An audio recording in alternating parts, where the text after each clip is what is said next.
안녕하세요. 지디넷 코리아의 김양균 의학기자입니다. 미래 의료기관은 어떤 모양일까요? 한림대 성심병원에서 아주 많은 로봇을 도입하여 환자들과 그 다음에 환자 진료에 도움이 되는 그런 사업을 하고 있다고 해서 지디넷 코리아가 한번 와봤는데요. 오늘 제 옆자리에는 한림대 성심병원 커맨드 센터의 이미연 센터장님 나와 계십니다. 안녕하세요. 안녕하세요. 여태까지 어떤 사업을 해왔고 앞으로 어떤 사업을 할지에 대해서 좀 들어보고 싶어요. 일단 어떤 사업을 하고 계셨나요? 아직까지? 저희는 일단 뭐 이름이 커맨드 센터긴 한데 누구한테 명령 내리려고 하는 건 아니고요. 제가 이거를 하고 있는 거는 환자분들 병원에 오셨을 때 의료진한테 조금 더 좋은 대접을 받으시면 좋겠다 해서 시작했습니다. 사실 더 친절하게 응대도 해드리고 설명도 해드리고 싶은데 생각보다 의료진 업무 중에 굉장히 불필요한 반복 업무가 많습니다. 그래서 시스템적으로 그런 부분을 덜어서 우리 의료진이 환자분께 직접 응대할 수 있는 기회를 늘리는 것이 저희의 목표라서 스마트 병원 선도 모델 구축 사업이라는 데에서도 외래, 응급실, 병상 배정이나 전원 업무를 자동화하는 부분, 또 MRI 예약을 AI를 활용하는 부분, 이런 사업들을 진행을 했었고, 이렇게 전산상에서 데이터를 다루는 것만 하다 보니 현장에 있는 우리 의료진은 누가 도와주나, 그것에 대한 이제 니드가 생겨서 저희가 로봇에 대한 사업도 진행을 하게 되었습니다. 의료 로봇이라는 이야기가 우리나라 의료계에 나온 게 어제 오늘의 이야기는 아닌데 사실 이게 정말 도움이 될까? 라는 의문이 좀 있었어요. 병원에 도입해서 실제 운영하고 계신데 어떤가요? 저는 개인적으로 이제 식당 다음으로 로봇을 많이 볼 수 있는 곳이 병원이 될 거라고 굉장히 많이 생각을 합니다. 특히 외래 환자의 경우에는 뭐 이렇게 한참 기다렸다가 의사 만나고 그냥 나오고 거기에 로봇이 뭐가 필요한가? 라고 생각을 하게 되는데, 병원을 움직이는데 굉장히 많은 의료진이 들어가는 부분은 입원 환자 부분이고요. 24시간 환자를 계속해서 케어하고 검사하고 약을 투입하고 이런 모든 업무를 하는 데 있어서 생각보다 굉장히 노동 집약적입니다. 단순 반복 업무가 많은 데다가 병원은 입원 환자 24시간 돌아야 돼서 야간에도 이런 업무들이 발생하는데 요새 야간에 일할 사람 구하기 되게 어렵습니다. 워라밸이 안 맞잖아요. 그렇기 때문에 병원이라는 데서는 로봇에 대한 수요가 지속적으로 있을 수밖에 없고 앞으로는 더 많이 도입이 될 거라고 저는 확신을 합니다. 도입 초반에 분위기가 어땠을까요? 저 사실 되게 걱정했거든요. 사실 저도 이게 로봇을 쓰는 거에 대해서 특히 어르신들께서 어떻게 느끼실까 걱정을 많이 했는데 대체로는 로봇에 되게 호의적이세요. 귀엽다, 재밌다, 이런 식의 기특하다 이런 식의 반응을 많이 보이셔서 약간 넘기 어려운 감정적인 언덕이 있을 거라고 생각했었는데 많지는 않았고요. 다만 이제 홈케어 로봇에서 조금 반응이 갈렸습니다. 이게 집에서 이제 환자분 집에 설치를 해놓거든요. 저희 의료진이 퇴원 후 환자 모니터링이나 이제 커뮤니케이션 때문에 설치를 한 거였는데 무섭다고 끄시는 분이 있었고요. 근데 또 혼자 사시는 분들이 사용 기간이 끝났는데 저기 미안한데 조금 더 두면 안 되겠냐, 이런 건 어떻게 하면 우리가 쓸 수 있냐라는 반응도 있어서 홈케어 로봇은 반응이 조금 갈렸습니다. 다른 로봇들은 로봇 목적에 따라 좀 반응이 달랐는데요. 솔직히 방역 로봇이 굉장히 좀 인기였습니다. 그랬을 것 같아요. 아무래도 코로나19 상황에서 고위험 시설로 병원이 분류가 되면서 이게 사람이 그전까지 방역을 해야 되는 상황에서 항상 이제 방역 과정을 거치다 감염되는 그 위험성이 존재하는데 이걸 대신해 줄 수 있기 때문에 로봇이 가서 이제 방역을 해주는 것 자체가 굉장히 안정감을 줘서 반응이 좋았고요.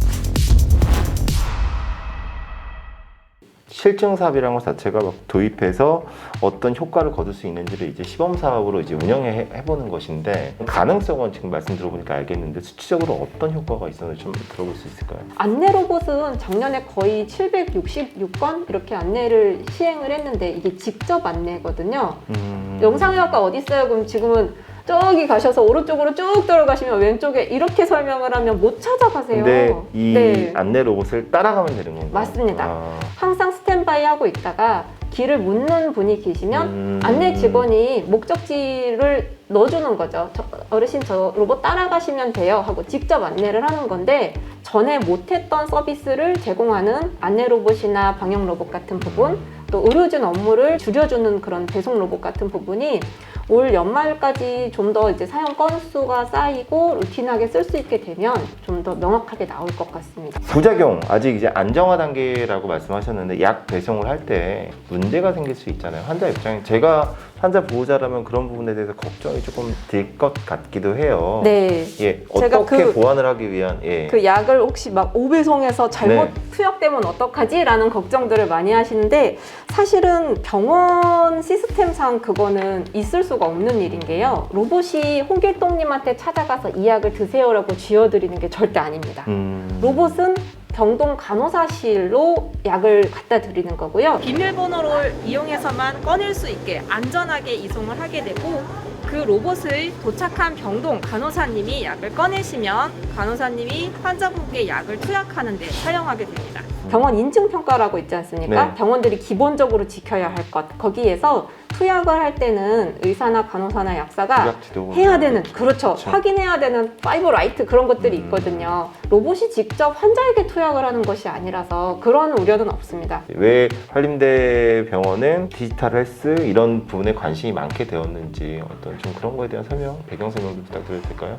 리더십 문제이신 것 같아요. 저희 의료원이 전체적으로 네. 우리는 이제 좀 완전히 새롭게 나가야겠다. 디지털 헬스케어 쪽으로 총력을 다해야겠다라는 그런 이제 다짐의 행사가 2019년에 있었습니다. 사실 비전 선포식이 있었는데요.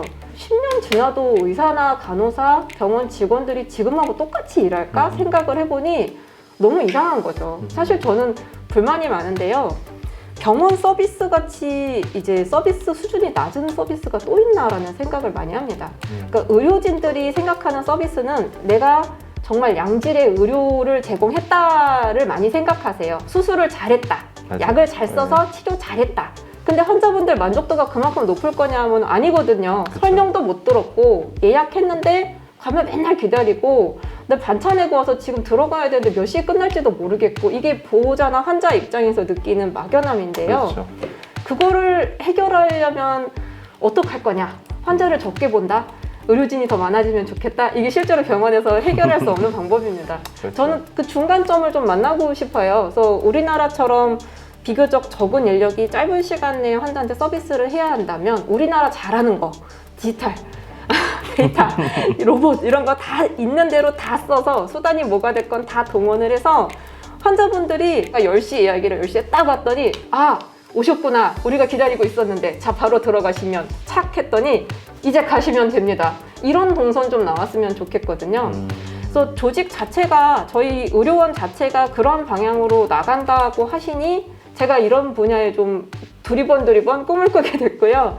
그래서 저희가 좀 단기간 내에 저희 센터 말고도 다른 센터들이 되게 굵직굵직한 중요한 디지털 헬스케어 쪽 사업을 좀 진행을 하고 있습니다. 초대 센터장님이신 건가요? 아, 네. 예. 제가 만들어주십시오 해서 초대 센터장이 되었기 때문에 커맨드 센터 자랑, 이 초대 센터장으로서 자랑 좀 어떻게 만들게 되셨는지 설명 좀 부탁드릴게요. 지난 한 10년 정도 저는 병원 행정, 업무 효율 개선, 프로세스 리디자인 쪽의 일을 계속 해왔었습니다. 근데 좀 기존에 하던 방식으로는 이거 좀 한계가 있겠다라고 느끼고 있었고요. 애초에 아이디어를 얻은 것은 이제 해외에 굉장히 대규모 다국적 기업에서 진행하는 커맨드 센터라는 프로그램을 접했을 때 아, 이런 식으로 데이터 기반에서 효율성을 찾아야겠구나라는 아이디어를 얻었었고요.